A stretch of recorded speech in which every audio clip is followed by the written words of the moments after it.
കല്യാണ രാമ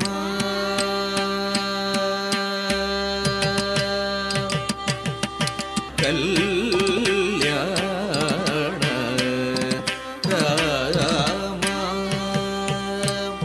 രഘുരാമ രാമ കല്യാണ രാമ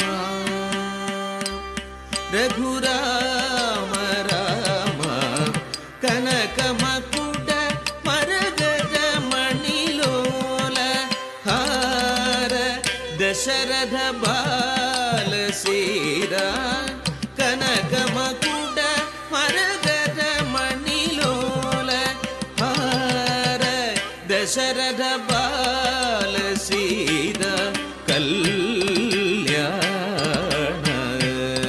രാമ രഘുരാമ രാമ കനകമകുട മരഗജ മണിലോല ഹാര ദശരഥ ബാല സീതാ കല്യാണ Rama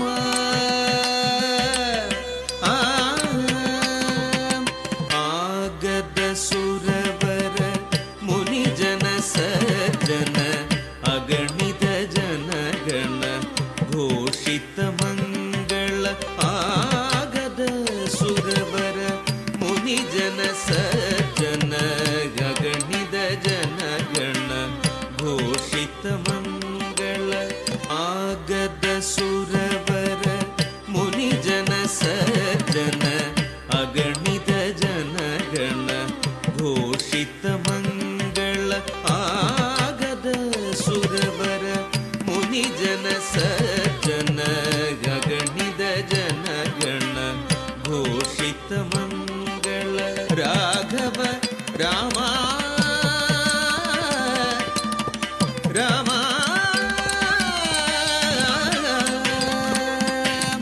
Raghava Rama Raghurama Rama Raghava Rama Raghurama Rama Rama Rama Rama Rama Rama Rama Rama Rama Raghava Rama Raghurama Rama Raghava Rama Raghurama Rama ജനകജാരമണ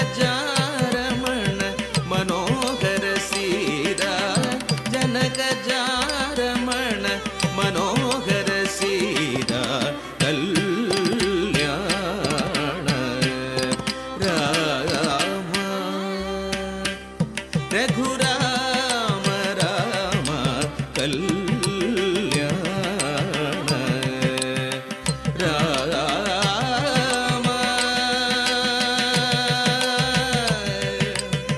Rama Rama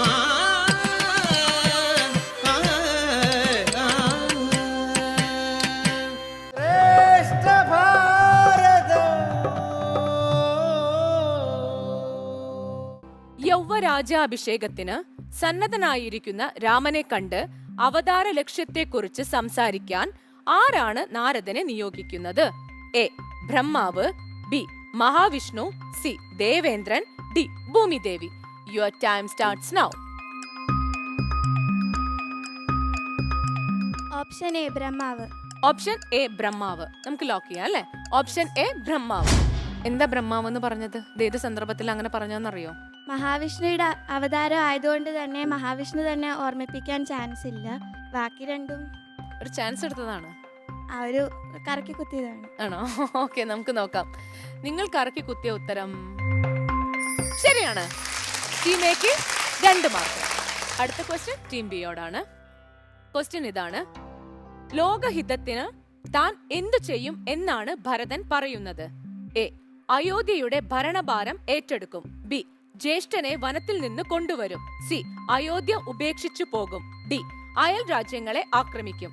your time starts now.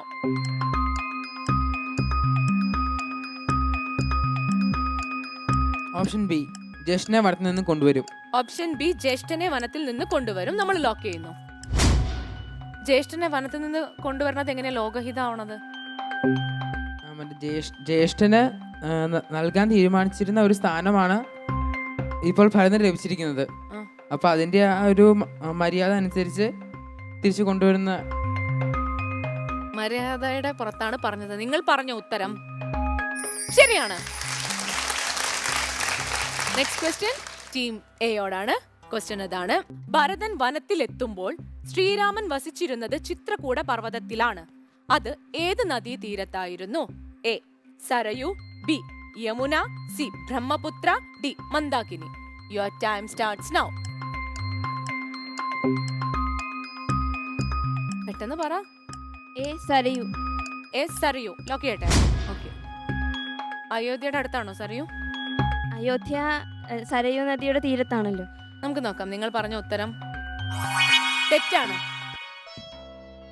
നമ്മൾ ക്വസ്റ്റ്യൻ ടീം ബിക്ക് കൈമാറുന്നു. ക്വസ്റ്റ്യൻ ഇതാണ്: ഭരതൻ വനത്തിലെത്തുമ്പോൾ ശ്രീരാമൻ വസിച്ചിരുന്നത് ചിത്രകൂട പർവ്വതത്തിലാണ്. അത് ഏത് നദീ തീരത്തായിരുന്നു? B Yamuna, C Brahmaputra, D Mandakini. Your time starts now. പറ വേഗം. Option D Mandakini. Option D Mandakini lock ചെയ്യട്ടെ. Option D Mandakini. അറിഞ്ഞോണ്ട് പറഞ്ഞാണോ? അല്ല, ഊഹിച്ചതാണോ? നിങ്ങൾ പറഞ്ഞ ഉത്തരം ശരിയാണ്. അടുത്ത ക്വസ്റ്റ്യൻ ടീം ബിയോട് തന്നെയാണ്. ക്വസ്റ്റ്യൻ ഇതാണ്: എന്താണ് ചതുരംഗ സൈന്യം?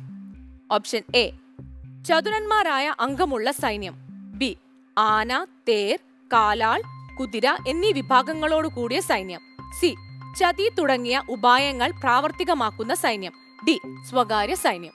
Your time starts now. Option B ആന, തേൾ, കാലാൾ, കുതിര എന്നീ വിഭാഗങ്ങൾ കൂടിയ സൈന്യം. ഓക്കെ, ലോക്ക് ചെയ്യട്ടെ. ഓപ്ഷൻ ബി ആന, തേർ, കാലാൾ, കുതിര എന്നീ തുടങ്ങിയ വിഭാഗങ്ങളുള്ള സൈന്യം. നമുക്ക് നോക്കാം ശരിയാണോ. അപ്പൊ ചതുരന്മാരില്ലേ ഈ സൈന്യത്തില്? ചെസ് കളിക്കുമ്പം ഇങ്ങനെ രാജാവിന്റെ കൂടെയുള്ള സൈന്യമാണല്ലോ ഇവരെല്ലാം. ആ ഒരു ഓക്കെ, നിങ്ങൾ പറഞ്ഞ ഉത്തരം ശരിയാണ്. ടീം ബിക്ക് 2 മാർക്ക്. നെക്സ്റ്റ് ക്വസ്റ്റ്യൻ ടീം എയോടാണ്. ക്വസ്റ്റ്യൻ ഇതാണ്: സഗരൻ ദശരഥന്റെ ഒരു പൂർവികനാണ്. സഗരൻ തന്റെ ഒരു പുത്രനെ രാജ്യഭ്രഷ്ടനാക്കിയിട്ടുണ്ട്. ആ പുത്രന്റെ പേര്? ഓപ്ഷൻ ഇതാണ്: A Bhagirathan, B Asamanjan, C Ashwaghoshan, D Ajan. Your time starts now. Option D Ajan. Option D Ajan. അപ്പൊ നമ്മൾ ലോക്ക് ചെയ്യുന്നു. Option D Ajan. നമുക്ക് നോക്കാം ശരിയാണോ നിങ്ങൾ പറഞ്ഞ ഉത്തരം. ഓക്കെ, നിങ്ങൾ പറഞ്ഞ ഉത്തരം തെറ്റാണ്. ചോദ്യം ബിക്ക് കൈമാറുകയാണ്. ചോദ്യം ഇതാണ്: സഗരൻ ദശരഥന്റെ ഒരു പൂർവികനാണ്. സഗരൻ തന്റെ ഒരു പുത്രനെ രാജ്യഭ്രഷ്ടനാക്കിയിട്ടുണ്ട്. ആ പുത്രന്റെ പേര്? A Bhagirathan, B Asamanjan, C Ashwaghoshan. Your time starts now.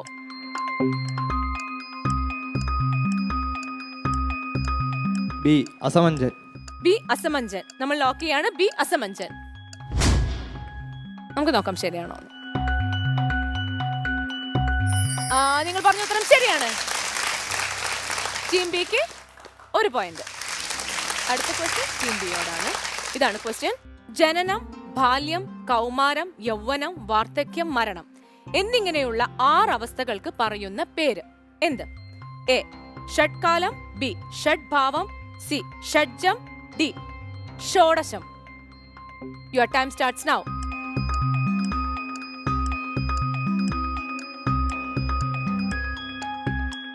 പെട്ടെന്ന് പറ. ഓപ്ഷൻ എ ഷഡ്കാലം. ഓപ്ഷൻ എ ഷഡ്കാലം. ലോക്ക് ചെയ്യട്ടെ. ഓപ്ഷൻ എ ഷഡ്കാലം. ഷഡ്കാലം സംഗീതമായി ബന്ധപ്പെട്ടതല്ലേ? ആണോ? എനിക്ക് തോന്നുന്നത് സംഗീതമായി ബന്ധപ്പെട്ടതാണ്. നമുക്ക് നോക്കാം. നിങ്ങൾ പറഞ്ഞ ഉത്തരം തെറ്റാണ്. സെയിം ക്വസ്റ്റ്യൻ ടീം എക്ക് കൈമാറുന്നു. ക്വസ്റ്റ്യൻ ഇതാണ്: ജനനം, ബാല്യം, കൗമാരം, യൗവനം, വാർദ്ധക്യം, മരണം എന്നിങ്ങനെയുള്ള 6 അവസ്ഥകൾക്ക് പറയുന്ന പേര്? ഓപ്ഷൻ ഇതാണ്: ബി ഷഡ്ഭാവം, സി ഷഡ്ജം, ഡി ഷോഡശം. Your time starts now. Option B ഷഡ്ഭാവം. ഓപ്ഷൻ ബി ഷഡ്ഭാവം. ഓക്കെ, നമ്മൾ ലോക്ക് ചെയ്തിരിക്കുന്നു. കേട്ടിട്ടുണ്ടോ എവിടെയെങ്കിലും? വായിച്ചിട്ടുണ്ട്. വായിച്ചിട്ടുണ്ട്. ഓക്കെ, നമുക്ക് നോക്കാം. നിങ്ങൾ പറഞ്ഞ ഉത്തരം ശരിയാണ്.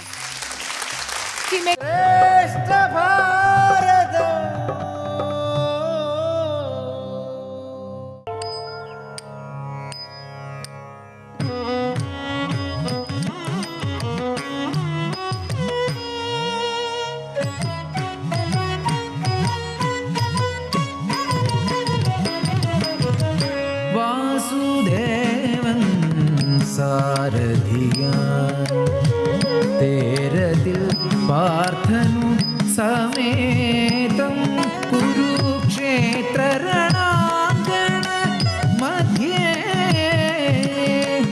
ആഗമിച്ചിരുവരും രഥത്തിൽ. വാസുദേവൻ സാരഥിയാൻ തേരതിൽ പാർത്ഥനു സമേതം കുരുക്ഷേത്ര രണാങ്കണ മധ്യേ ആഗമിച്ചിരുവരും രഥത്തിൽ.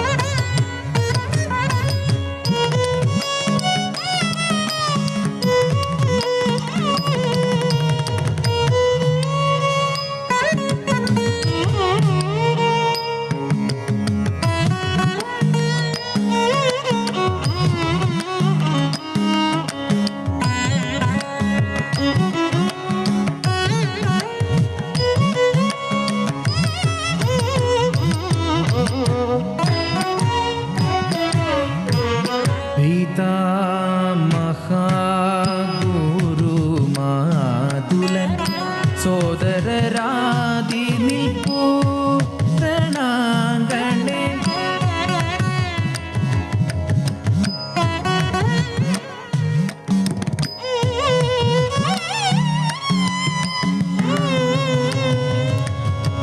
തളർന്നു വീരനാം വിജയനും വിവശനായി തേർത്തടം തന്നിൽ കരുണയാ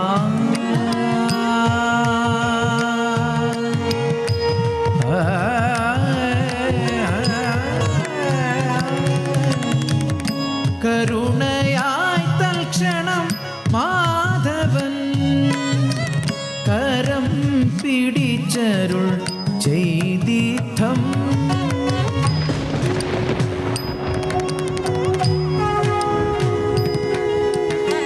यदा यदा हि धर्मस्य ग्लानिर्भवति भारत अभ्युत्थानम् अधर्मस्य तदात्मानं सृजामि परित्राणाय साधूनां विनाशाय च दुष्कृतां धर्म संस्थापनार्थाय സംഭവാ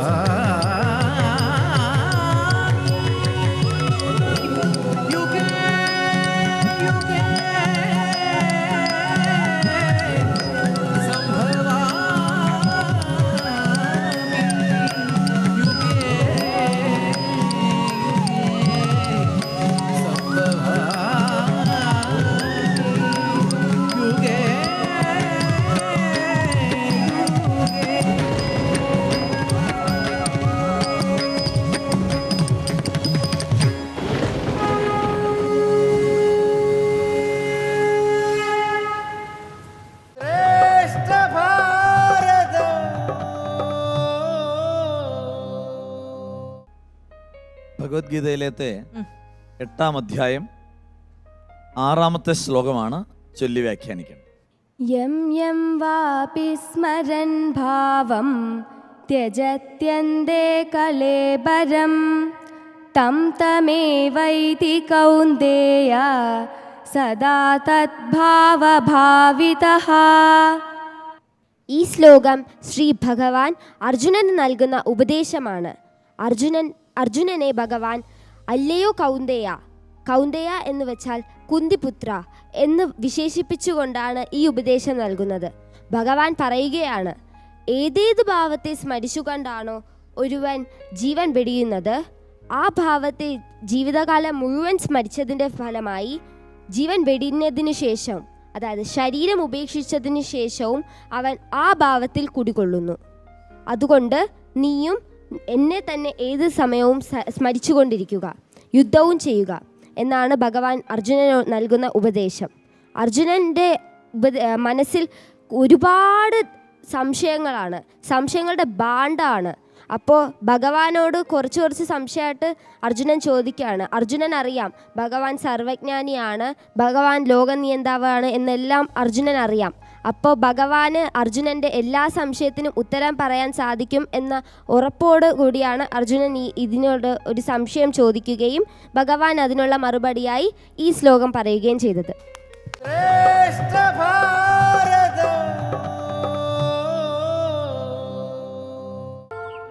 ഗംഗയിലെ തണുത്ത കാറ്റ് ശരീരത്തിന് ഒരു ഉന്മേഷം തരുന്നുണ്ടായിരുന്നു.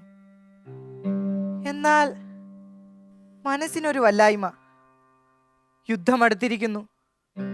ഞാൻ പതിവ് പോലെ ഗംഗയിൽ സൂര്യവന്ദനത്തിനെത്തിയതായിരുന്നു. വന്ദനം കഴിഞ്ഞ് കണ്ണു തുറന്നപ്പോൾ എൻ്റെ നിഴലിൽ മാതാ കുന്തിദേവി. എന്തോ മനസ്സ് വല്ലാതെ വിങ്ങുന്നു.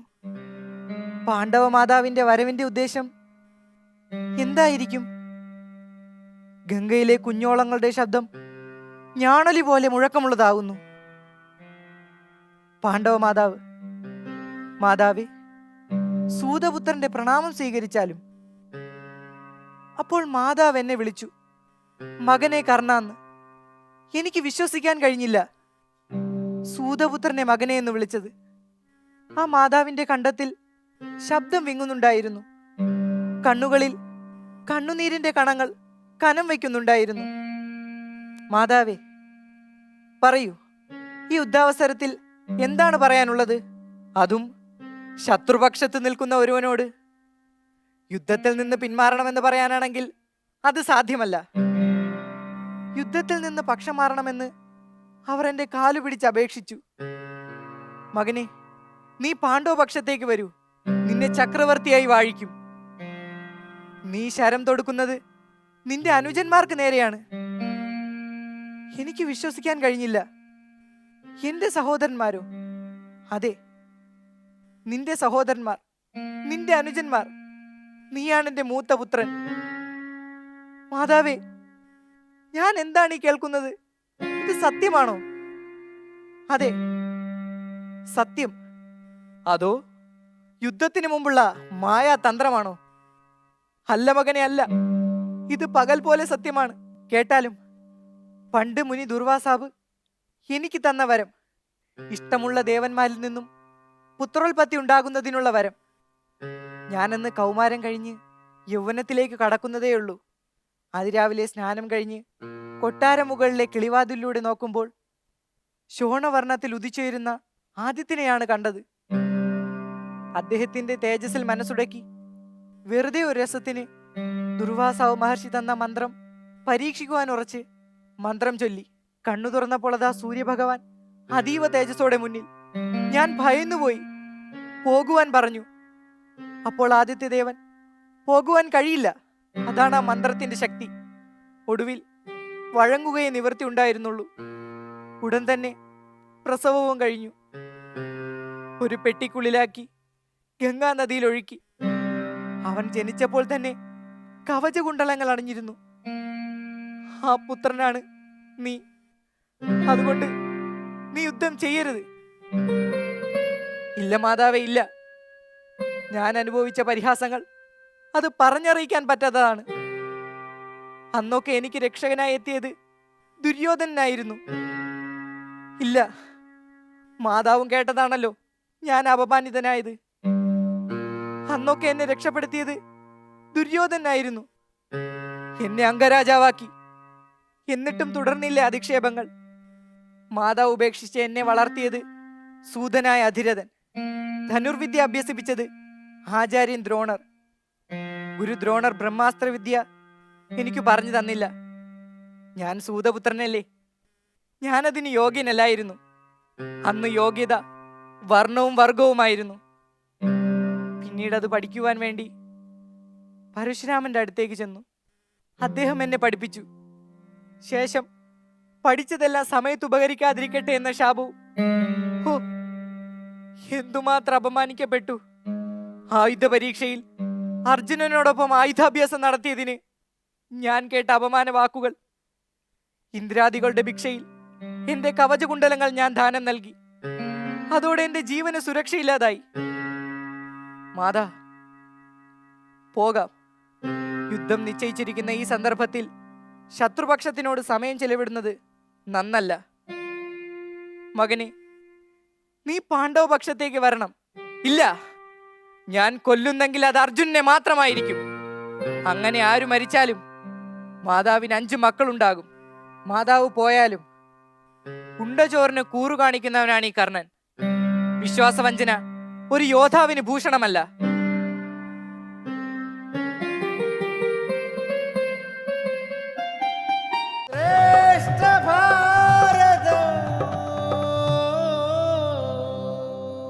സത്യത്തെ രക്ഷിച്ചു കൊള്ളുവാൻ ഞങ്ങൾക്കു ശക്തി പോരായുമില്ലിതു രണ്ടിനും. സോദരൻ നാടു ഭരിച്ചിരുന്നിടുക സാദരം ഞാൻ അരണ്യത്തിലും വാഴുവൻ. ഓർക്കിലീ രാജ്യഭാരം വഹിക്കുന്നതിൽ സൗഖ്യമേറും വനത്തിങ്കൾ വാണിടുവാൻ. ആശയം വിശദീകരിച്ചു. തുഞ്ചത്തെഴുത്തച്ഛനാൽ എഴുതപ്പെട്ട അധ്യാത്മരാമായണത്തിലെ സുപ്രസിദ്ധമായ വരികളാണ് സത്യത്തെ രക്ഷിച്ചു കൊള്ളുവാൻ എന്ന് തുടങ്ങുന്ന മേൽപ്പറഞ്ഞ വരികൾ.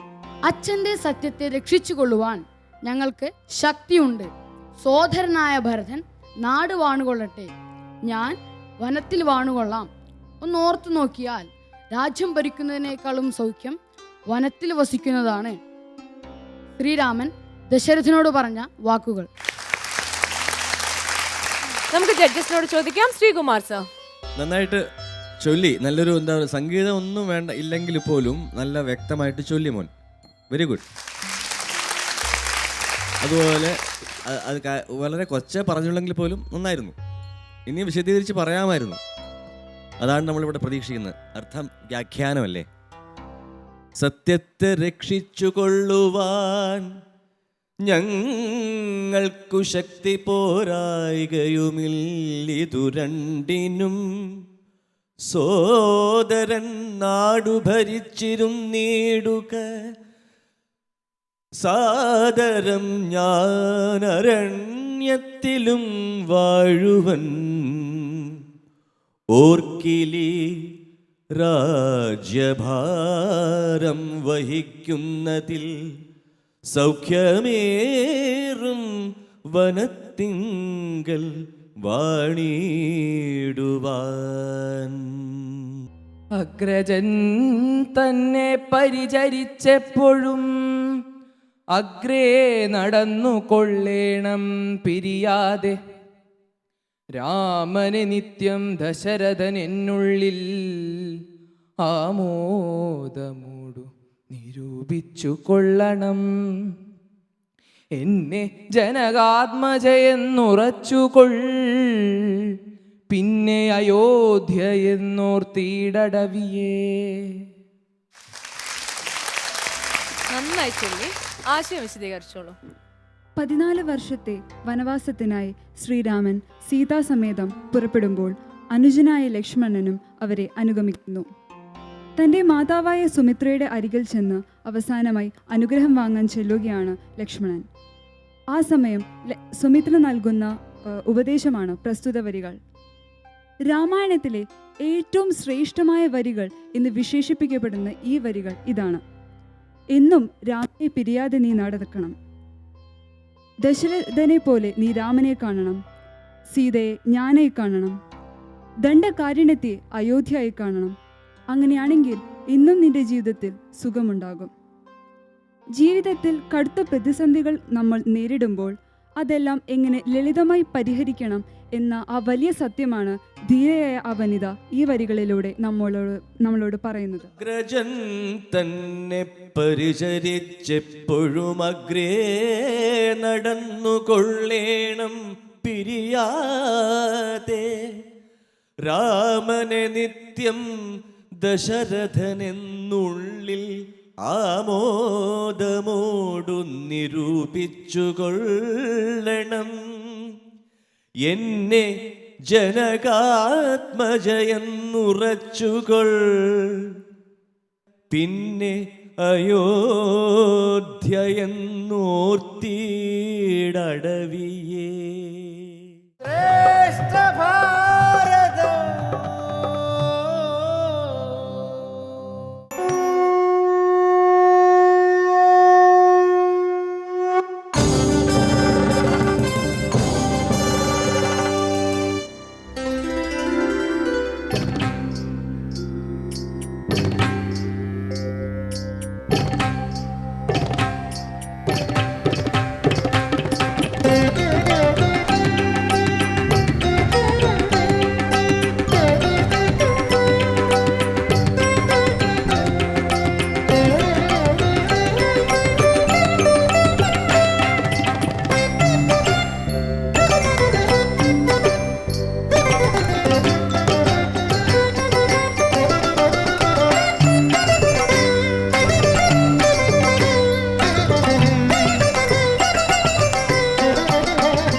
താതനു സുഖമല്ലി നിജമനസേ, ഖേദമുണ്ടോ പുനരെന്നെ പിരികയാ. എന്തോന്നു ചൊന്നതെന്നോടു ചൊല്ലിടുവാനെന്തു സൗമിത്രിയെ കൊണ്ടു പറഞ്ഞതും. ധീമതാശ്രേഷ്ഠ താതോദന്തമാശുകേ, നിന്നെ പിരിഞ്ഞതു തന്നെ നിരൂപിച്ചു മന്നവൻ പിന്നെയും പിന്നെയും ദുഃഖിച്ചു. രാമേതി ലക്ഷ്മണേതി പ്രലാപം ചെയ്ത് ദേവലോകം ചെന്നു ഉക്കാനറിക നീ.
ഓ, യുദ്ധം കഴിഞ്ഞിരിക്കുന്നു.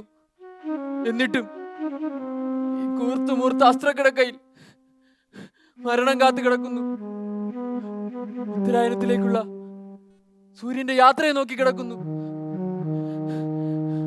അർജുനൻ അന്ന് തന്ന ജലം മാത്രമാണ് ഇതുവരെയുള്ള ഭക്ഷണം.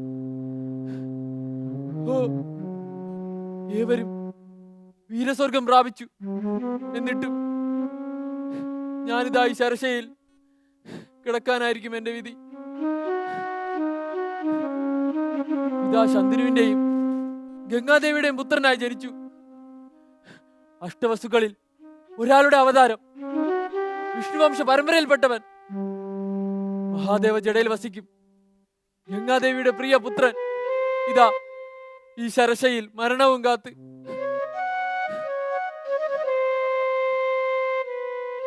അതാ അവരെല്ലാം ആരൊക്കെയാണ്? അവർ ഇങ്ങോട്ടേക്കാണ് വരുന്നത്. അനുഗ്രഹം വാങ്ങിച്ച് രാജാഭിഷേകത്തിനായിരിക്കും. അല്ല, അവർ ഇങ്ങോട്ടേക്കല്ല, പിതൃതർപ്പണത്തിന് പോവുകയാണ്. എന്നാലും ആരും ഇങ്ങോട്ടേക്ക് വരുന്നില്ലല്ലോ.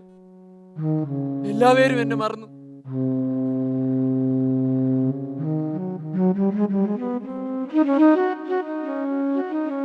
എന്റെ ഓർമ്മകൾക്ക് നിറം വയ്ക്കുന്നു.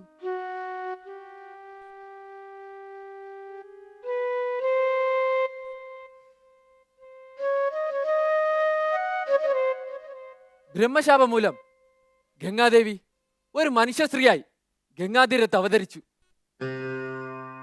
പ്രദീപ രാജാവിന്റെ പുത്രൻ ശന്തനു ഗംഗാതീരത്ത് നായാട്ടിന് വന്നപ്പോൾ ഗംഗാദേവിയെ കാണുകയും അനുരക്തനാവുകയും ചെയ്തു. വിവാഹം കഴിക്കാൻ ആഗ്രഹിച്ച രാജാവിനോട് ഗംഗാദേവി പറഞ്ഞു, അങ്ങ് ഒരിക്കലും അപ്രിയം പറയരുത്. പറഞ്ഞാൽ ആ നിമിഷം പിരിയും എന്ന വ്യവസ്ഥയിൽ അവർ വിവാഹം കഴിച്ചു. ഗംഗാദേവി ഗർഭിണിയായി. പ്രസവിച്ച ഉടൻ തന്നെ ആ കുഞ്ഞിനെ ഗംഗയിലേക്ക് എറിഞ്ഞു. അങ്ങനെ 7 കുഞ്ഞുങ്ങളെയും ഗംഗയിലേക്ക് എറിഞ്ഞു കൊന്നു. 8ാമത്തെ പുത്രനായ എന്നെ ഗംഗയിലെറിയാൻ ഒരുങ്ങിയതാണ്. അപ്പോൾ ശന്തനു മഹാരാജാവ് വിലക്കി. പിതാവ് വ്യവസ്ഥ ലംഘിച്ചതിനാൽ മാതാവ് എന്നെയും കൂട്ടി വനത്തിലേക്ക് പോയി. ഞാൻ അവിടെ ദേവവ്രതൻ എന്ന പേരിൽ വളർന്നു. മാതാവും വസിഷ്ഠമുനിയും ചേർന്ന് സകല വിദ്യകളും അഭ്യസിപ്പിച്ചു. 32 വർഷങ്ങൾക്കു ശേഷം ശന്തനു മഹാരാജാവ് വീണ്ടും നായാട്ടിനായി അവിടെ എത്തി. അപ്പോൾ അതാ ഒരു കോമള യുവാവ് ഗംഗാ നദിയെ തടഞ്ഞു നിർത്തിയിരിക്കുന്നു. അദ്ദേഹം അടുത്തെത്തിയപ്പോഴേക്കും ആ യുവാവ് മറഞ്ഞു. അദ്ദേഹം ഗംഗാദേവിയോട് കാര്യങ്ങൾ അന്വേഷിച്ചു. അത് തന്റെ പുത്രനാണെന്ന് മനസ്സിലാക്കിയ അദ്ദേഹം ആ യുവാവിനെ ആവശ്യപ്പെട്ടു. ഗംഗാദേവി ഉടൻ തന്നെ ആ യുവാവുമായി പ്രത്യക്ഷപ്പെട്ട് രാജാവിനെ ഏൽപ്പിച്ചു. അങ്ങനെ ഞാൻ കൊട്ടാരത്തിൽ കഴിയവേ പിതാവ് നായാട്ടിനായി വനത്തിലേക്ക് പോയി. വന്ന ശേഷം വളരെ വിഷമത്തിലായിരുന്നു. ഒന്നിലും ശ്രദ്ധയില്ല, ഒന്നിലും താല്പര്യവുമില്ല. അങ്ങനെ ഞാൻ കാര്യമന്വേഷിച്ച് വനത്തിലേക്ക് പോയി. ഗംഗാതീരത്തുള്ള മുക്കുവക്കുടിലെ ദാശമുഖിനെയും സത്യവതിയെയും കണ്ടു.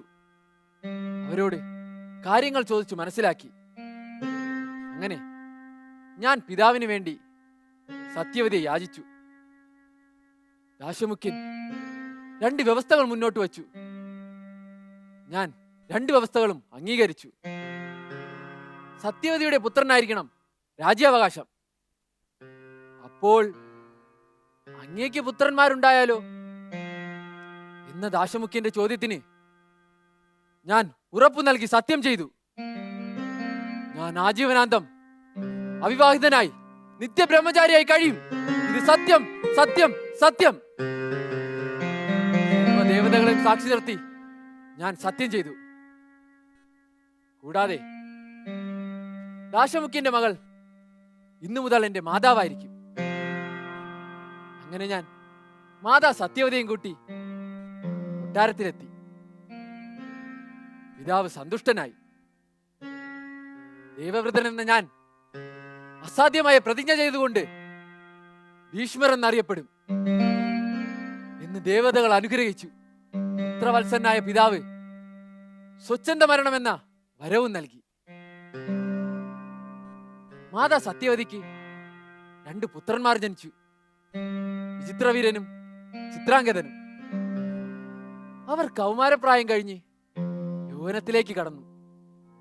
കാശി രാജാവിന്റെ 3 പുത്രിമാരുടെ സ്വയംവരം നടക്കുന്ന വിവരമറിഞ്ഞ് ഞാൻ കാശി രാജ്യത്തെത്തി. കന്യകമാരെ ബലാത്കാരമായി പിടിച്ച് രഥത്തിൽ കയറ്റി ഹസ്തിനപുരിയിൽ എത്തിച്ചു. അനുജന്മാർക്ക് നൽകി. കാശി രാജാവിന്റെ മൂത്ത പുത്രിയായ അംബ സാൽവരാജാവിനെ പ്രണയിക്കുന്ന കാര്യം എന്നോട് പറഞ്ഞു. ഞാൻ അവളെ ഇഷ്ടം പോലെ പ്രവർത്തിക്കാൻ അനുവാദം നൽകി. അങ്ങനെ അവൾ സാൽവരാജാവിന്റെ അടുത്തെത്തി. അദ്ദേഹം അവളെ സ്വീകരിച്ചില്ല. അങ്ങനെ അവൾ തിരിച്ചെത്തി എന്നെ വിവാഹം കഴിക്കുവാൻ എന്നോട് ആവശ്യപ്പെട്ടു. ഞാൻ കൂട്ടാക്കിയില്ല. അവൾ ലൗകിക ജീവിതം വെടിഞ്ഞ് വനത്തിൽ തപസ് ചെയ്തു. അവളുടെ ആവശ്യമറിഞ്ഞ പരശുരാമൻ എന്നോട് വന്ന് ആവശ്യപ്പെട്ടു അവളെ വിവാഹം കഴിക്കുവാൻ. ഞാൻ നിരസിച്ചു. അങ്ങനെ ഞാൻ പരശുരാമനുമായി യുദ്ധത്തിലേർപ്പെട്ടു. ആ യുദ്ധം സമമായി അവസാനിച്ചു. അങ്ങനെ അവൾ എന്നെ നശിപ്പിക്കുവാൻ വേണ്ടിയുള്ള വരസാധ്യത്തിനായി തപസ് ചെയ്തു ശിഖണ്ഡിയായി അവതരിച്ചു. കൗരവ പാണ്ഡവരുടെ എല്ലാ ചലനത്തിലും നേതൃത്വസ്ഥാനത്ത് ഞാനുണ്ടായിരുന്നു. പാണ്ഡവരുമായി സന്ധി ചേരണമെന്ന് ഞാൻ ശക്തമായി വാദിച്ചു. പാഞ്ചാലിയെ ദുശാസനൻ വസ്ത്രാക്ഷേപം ചെയ്തപ്പോൾ ഇത് ധർമ്മമല്ല അധർമ്മമാണ് എന്ന് കൗരവർക്ക് താക്കീത് നൽകി. പക്ഷേ ദുര്യോധനൻ അതൊന്നും വകവച്ചില്ല. യുദ്ധാരംഭത്തിന് മുൻപായി ഞാൻ യുധിഷ്ഠിരനെ അനുഗ്രഹിച്ചു. എന്നെ വധിക്കുവാനുള്ള ഉപായവും ഉപദേശിച്ചു നൽകി. ശിഖണ്ഡിയെ മുന്നിൽ നിർത്തി അവരെന്നോട് യുദ്ധം ചെയ്തു. ആണും പെണ്ണും കെട്ട ശിഖണ്ഡിയുമായി ഞാൻ യുദ്ധം ചെയ്തില്ല എന്ന് പ്രഖ്യാപിച്ചു. അപ്പോഴാണ് അർജുനന്റെ ശരവർഷമേറ്റ് ഞാൻ ബോധരഹിതനായി നിലംപതിച്ചത്. എന്റെ ശരീരത്തിന് താങ്ങായി അർജുനൻ ശരശയ ഒരുക്കി തന്നു. ദാഹമകറ്റാൻ ശരമേതി ജലമൊഴുക്കി യുധിഷ്ഠിരന് രാജ്യധർമ്മം, ആപദ്ധർമ്മം, മോക്ഷധർമ്മം എന്നിവയെക്കുറിച്ച് ഉപദേശിച്ചു. ശ്രീകൃഷ്ണനോട് ശരീരം ത്യജിക്കുവാനുള്ള അനുവാദം വാങ്ങി മനസ്സിനെ സജ്ജമാക്കി. അകത്തും പുറത്തും ശ്രീകൃഷ്ണനെ മാത്രം മനസ്സിൽ ധ്യാനിച്ച് വിഷ്ണു സഹസ്രനാമം ഉരുവിട്ട് കിടന്നു.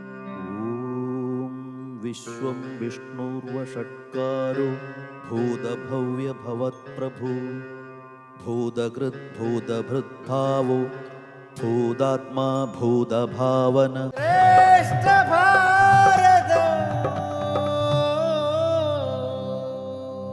ഓം അമൃതേശ്വരേ നമഃ. ഓം ഏതാം വിഭൂതിം യോഗം ച മമ യോ വേതി തത്വതഃ സോവികമ്പേന യോഗേന യുജ്യതേ നാർത്ഥ സംശയഃ. മനുഷ്യ ജീവിതത്തിന്റെ യഥാർത്ഥ ലക്ഷ്യം നിത്യാനന്ദ സ്വരൂപമായ ഈശ്വരനെ സാക്ഷാത്കരിക്കുക എന്നുള്ളതാണ്. ആധ്യാത്മികതയുടെ പരിപൂർണതയാണ് ഭഗവാനെ കുറിച്ചുള്ള ജ്ഞാനം. ദൈവത്തിന്റെ മഹത്വം ശരിക്കും തിരിച്ചറിഞ്ഞവൻ ആത്മസമർപ്പണം ചെയ്ത് ഭഗവത് പൂജയിലും സേവയിലും മുഴുകുന്നു. അവിശ്വാസികൾക്കും അസുരബുദ്ധികൾക്കും ഭഗവാനെ മനസ്സിലാക്കാൻ സാധ്യമല്ലെന്ന് അർജുനൻ വ്യക്തമാക്കുന്നു. മോക്ഷപ്രാപ്തിക്കായി ചിത്തശുദ്ധി നേടേണ്ടതുണ്ട്. ഭഗവാനെ അറിയാനുള്ള വിവിധ മാർഗങ്ങൾ ഭഗവത്ഗീത നമുക്ക് കാണിച്ചു തരുന്നത്.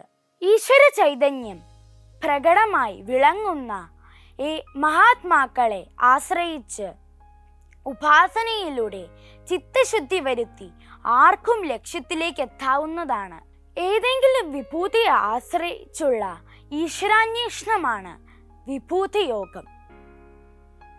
ദൈവത്തോപാസനയിലൂടെ മാർഗം വിവരിച്ചിരിക്കുന്നത് കൊണ്ട് 10-ാം അധ്യായത്തെ വിഭൂതി യോഗം എന്ന് വിളിക്കുന്നു. ഭഗവാൻ എന്ന വാക്കിന് പരാശരമുനി നൽകുന്ന നിർവചനം ഇങ്ങനെയാണ്: ഫലം, കീർത്തി, ധനം, ജ്ഞാനം, സൗന്ദര്യം, ത്യാഗം, 6 വിഭൂതികളും തികഞ്ഞവൻ എന്നാണ്. ശ്രീകൃഷ്ണ ഭഗവാനിൽ ഈ 6 വിഭൂതികളും പ്രകടമായിരുന്നു. എന്നാൽ ദേവന്മാർക്കോ ഋഷിമാർക്കോ പോലും ഭഗവാനെയോ വ്യക്തിത്വത്തെയോ ശരിക്കറിയില്ല. മത്സ്യത്തിന് വെള്ളം കൂടാതെ ജീവിക്കാൻ കഴിയാത്തതുപോലെ ഭക്തന് ഭഗവത് സംഗീതയിൽ നിന്നും അകന്നു കഴിയുക ദുഷ്കരമാണ്. പരമാത്മാവ് മാത്രമാണ് സത്യം. പരമാത്മാവ് മാത്രമാണ് ഈ നാനാർത്ഥമായ പ്രപഞ്ചമായി തീർന്നിട്ടുള്ളത്. സ്വർണത്തിൽ മാല, വള, കമ്മൽ എന്നിങ്ങനെ വിവിധ രൂപങ്ങൾ ഉണ്ടാക്കുന്നുണ്ട്. എന്നാൽ അത് സ്വർണമല്ലാതാവുന്നില്ലല്ലോ. ഈ യാഥാർത്ഥ്യം മനസ്സിലാക്കുന്ന ഒരുവന്റെ ഭേദചിന്ത മാറി ശുദ്ധമായി തീരുന്നു. എന്റെ വിഭൂതിയെയോ യോഗശക്തിയെയോ ആരറിയുന്നുവോ അവൻ യോഗത്തിൽ യുക്തനായിത്തീരുന്നു. ആ കാര്യത്തിൽ ഒരു സംശയവുമില്ല. അല്ലയോ അർജുന, ഈ പ്രപഞ്ചമൊട്ടാകെ എൻ്റെ പ്രകടിത രൂപങ്ങളിലും ഭാവവുമാണ്. അതുകൊണ്ട് സൃഷ്ടാവായ ബ്രഹ്മാവ് മുതൽ ഉറുമ്പ് വരെയുള്ള എല്ലാറ്റിലും പരമാത്മാവായ ഞാനല്ലാതെ മറ്റൊന്നുമില്ല. ഈ യാഥാർത്ഥ്യം മനസ്സിലാക്കുന്ന ഒരുവന്റെ ഹൃദയത്തിൽ അറിവിന്റെ വെളിച്ചം വീശുന്നു. അപ്പോൾ അവൻ സർവ്വജീവികളിലും ഈശ്വര ചൈതന്യം ദർശിക്കുന്നു. ശ്രീകൃഷ്ണ ഭക്തനും ഗുരുവായൂരപ്പന്റെ പരമഭക്തനുമായിരുന്ന, അവിടെ തന്നെ കഴിഞ്ഞിരുന്ന മഹാപണ്ഡിതനും കവിയുമായിരുന്ന ശ്രീ ഓട്ടൂർ നമ്പൂതിരിപ്പാട് അമ്മയെ കണ്ട ശേഷം കൃഷ്ണൻ തന്നെയാണ് അമ്മ എന്ന സത്യം തിരിച്ചറിയുകയും തനിക്ക് അമ്മയുടെ കൂടെ ജീവിക്കണമെന്ന് ആഗ്രഹം തോന്നി. ആശ്രമത്തിൽ ശേഷകാലം ജീവിച്ചു. അമ്മയുടെ മടിയിൽ തലവെച്ച് അമ്മയുടെ സാന്ത്വനത്താൽ അദ്ദേഹം അമ്മയിൽ ലയിച്ചു. സത്യത്തെ തിരിച്ചറിഞ്ഞവന് പിന്നെ രണ്ടെന്ന ഭാവമില്ല. അവർ സ്നേഹമായി തീരുന്നു. കൽക്കണ്ടത്തിന് അകവും പുറവുമില്ലല്ലോ, അത് മധുരമയമാണ്. സമുദ്രത്തിൽ തിര, കുമിള, നുര എന്നിങ്ങനെ പലതും കാണാം. ഒരു തുള്ളി സമുദ്രജലത്തിൽ സമുദ്രത്തിന്റെ എല്ലാ ഗുണങ്ങളും അടങ്ങിയിരിക്കുന്നത് പോലെ സർവ്വജീവികളിലും ഈശ്വര ചൈതന്യം നിറഞ്ഞു നിൽക്കുന്നു. അമ്മ എല്ലാറ്റിനെയും ഈശ്വരനായി കണ്ട് തൊട്ട് വന്ദിക്കുന്നത് കാണാം. അതുപോലെ ആ മനോഭാവം നമുക്കെല്ലാവർക്കും ഉണ്ടാകണേ എന്ന് ഭഗവാനോട് പ്രാർത്ഥിക്കുന്നു. ഓം അമൃതേശ്വരേ നമഃ.